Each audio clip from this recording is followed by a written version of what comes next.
Bonsoir. Ce soir, c'est Mamé qui raconte la suite de l'histoire des princesses au royaume des bouches fleuries. Le prince Émail Blanc, qui trouvait qu'il n'avait pas son mot à dire et commençait à s'en irriter, vit une cinquième princesse s'avancer. Elle était très très très très belle, et ses cheveux blonds et longs allaient jusqu'à ses pieds, sa robe était rose comme la peau d'un cochon rose. Elle est magnifique, murmura le jeune homme. Du calme, nuança son père, nous n'avons pas vu ses dents.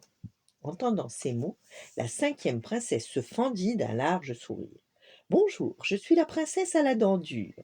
Mes quenottes sont indestructibles, rien ne les casse, rien ne les brise, rien ne les raye. Regardez, je peux m'en servir pour faire ce que je veux. Et la jolie princesse attrapa sans plus de façon une bouteille d'eau pétillante qu'elle décapsula d'un coup de dent. Mazette, s'écria le prince, c'est prodigieux. Princesse, je suis amoureux. Hop, hop, hop, hop, hop, mon fils. Une princesse qui a la dent dure, ce n'est pas une sinécure. Elle critiquera les uns, dira du mal des autres, tout en débouchant des bouteilles à longueur de journée. Le royaume de Bouchefleurie n'est pas un bar, que je sache. Princesse suivante, s'il vous plaît. Le prince Émail Blanc manifesta son mécontentement en cessant de sourire brutalement. C'était de son mariage dont il était question. Il trouvait que son avis comptait trop peu dans les décisions. Une sixième princesse s'avança pourtant. Elle était magnifique, ses cheveux blonds et longs touchaient le sol et traînaient derrière elle. Sa robe était rose comme la rose des vents qui peut avoir n'importe quelle couleur. Hum, hum, je suis la princesse. Articulez, princesse, je vous prie, nous n'avons rien compris, s'impatienta le roi, sourire aveuglant. C'est que, je parle entre mes dents, je marmonne, je grommelle tout le temps. Ce n'est pas très distingué de s'exprimer aussi inaudiblement, nota la reine de toutes ses dents, qui aimait les bonnes manières. Sans compter que parler entre ses dents revient à parler dans sa barbe, et que nous ne voulons pas d'une femme à barbe pour notre fils. Le prince Émail Blanc, ajouta le roi, sourire aveuglant. Là, le prince fut obligé de reconnaître que ses augustes parents avaient raison. Cette princesse, elle n'était vraiment pas celle qu'il lui fallait. Une septième princesse s'avança donc, mais au lieu de porter une robe rose comme les précédentes, elle avait une blouse blanche, comme un docteur. Bonjour, je suis la princesse dentiste. J'ai fait de longues études pour savoir soigner toutes les dents. Je suis dentiste, orthodontiste, stomatologue, gencivologue, spécialiste de la canine, docteur en prémolaire, as en incisive, championne mondiale des dents de sagesse. Avec moi, les dents sont alignées, les caries n'existent pas, les grands-pères n'ont plus besoin de dentier. L'assistance applaudit. Avoir un tel génie au royaume des bouffes fleuries, c'est inestimable. Je soignerai les dents de chaque sujet du royaume des bouches fleuries gratuitement, ajouta-t-elle, et sans piqûre. Ils ne sentiront rien, j'en fais la promesse solennelle. Le roi, sourire aveuglant, et la reine de toutes ses dents se levèrent de leur trône enthousiasmés. Ils avaient trouvé là la princesse idéale, celle qui convenait parfaitement à leur fils chéri. Mais le prince Émail Blanc semblait d'un tout autre avis.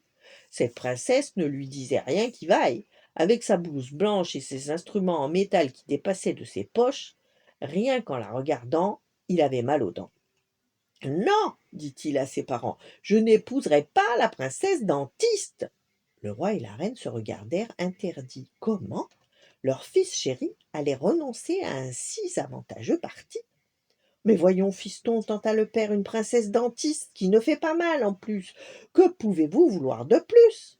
Ben, quelqu'un qui me plaise, quelqu'un qui me fasse frémir le cœur, quelqu'un qui me fasse sourire de toutes mes dents, spontanément. Mon fils, vous êtes trop romantique. Je crains que vous ne restiez vieux garçon, en dépit de votre extraordinaire dentition. Mais le prince était buté. Il ne voulait pas de cette mariée. La situation était donc très tendue dans la salle du trône. On entendait les dents grincer. Le roi, sourire aveuglant, ne desserrait pas les dents, ce qui faisait qu'il portait fort mal son dos. La reine de toutes ses dents faisait elle aussi honte à son patronyme, la bouche pincée, la lèvre verrouillée, ses quenottes si admirables restaient cachées dans sa bouche. Et le prince Émail Blanc faisait des allées et venues dans la salle du trône, tendu, inflexible, raide. On osait l'approcher de peur de s'en mordre les doigts ou de s'y casser les dents. Les courtisans, voulant détendre l'atmosphère, envoyèrent un jongleur, un acrobate et un montreur d'ours devant la famille royale, mais rien n'y fit. Les sourires reviendraient au royaume des bouches fleuries quand les poules auraient des dents, se disait-on. C'est alors qu'une huitième princesse apparut. Elle était toute simple, sa robe était bleue, ses cheveux flottaient sur ses épaules, ses pieds étaient nus, et ses yeux fiers et rieurs. Elle croquait une pomme à pleines dents. Sa beauté était telle que le prince émail blanc en resta bouche bée. Bonjour, je suis la princesse qui croque la vie à pleines dents. Je cours, je danse, je ris, j'aime mes amis, je mange, je dors, je voyage, je peins, je rêve, je cuisine, j'aide mes parents, je joue, je pêche, je goûte à tous les plaisirs de la vie. Princesse, la vie avec vous ressemble à un conte de fées. Voulez-vous m'épouser? Et ses dents? Demanda la reine de toutes ses dents. On n'a pas vu ses dents.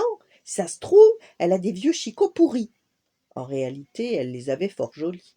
Mais le prince émail blanc intervient. On s'en fiche de ses dents, lança-t-il, sûr d'avoir enfin trouvé celle qui serait sa femme.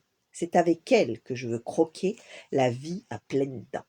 Et devant le roi et la reine, sur les dents, le prince émail blanc se mit à genoux et demanda la main de la princesse qui croque la vie à pleines dents, qui accepta sa proposition, tout simplement, et c'est ainsi que le prince émail blanc et la princesse croque-la-vie à pleines dents se marièrent et eurent beaucoup d'enfants, qui naquirent avec des dents. Voilà, bonne nuit, faites de beaux rêves, et à demain.